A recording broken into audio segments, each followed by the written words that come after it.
In this video, I'm going to show you how to use Grammarly AI step by step, including how to turn on Superhuman Go, open the sidebar, explore the AI agents, and use the built-in prompts to work faster.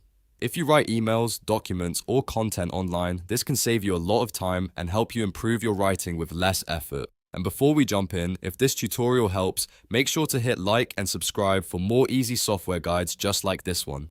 First, sign into your Grammarly account. Once you're logged in, keep in mind that some advanced features, like the AI Detector or Humanizer, may require a Pro, Plus, or Business plan. So if you don't see everything right away, that subscription level may be the reason. After you're signed in, go to your browser toolbar and click the Grammarly icon. This opens the extension settings. Inside those settings, look for the option that says Use Superhuman Go and switch it on. This is an important step because it enables Grammarly's newer AI-powered workflow and gives you access to more advanced tools inside the sidebar. Now let's open the interface.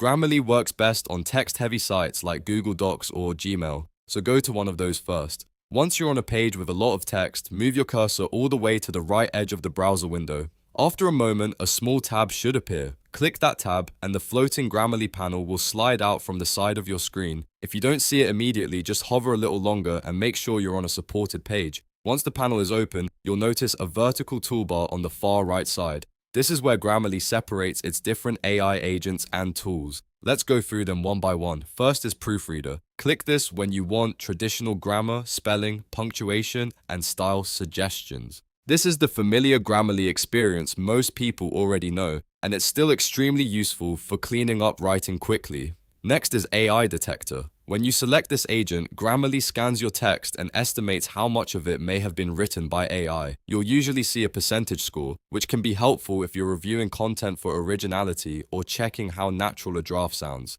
Keep in mind, this is more of a guidance tool than a perfect verdict, so use it as part of your editing process rather than the only check. After that, you'll see Humanizer. This tool is especially useful if you've written something with AI and want it to sound more natural, more personal, and more like your own voice. Open the Humanizer and use it to rewrite sections that feel stiff, robotic, or overly formal. Then there's reader reactions. This one helps you understand how a reader might respond to your text. It can predict whether your tone feels clear, confident, friendly, or maybe a little confusing, which makes it useful for emails, announcements, and professional communication. Now let's talk about interacting with your content. In the center of the panel, Grammarly gives you quick action buttons, and these can save a lot of time. For example, you might see options like summarize this document or review suggestions. If you're working with a long piece of text, the summarize option can give you a fast overview instead of reading everything manually.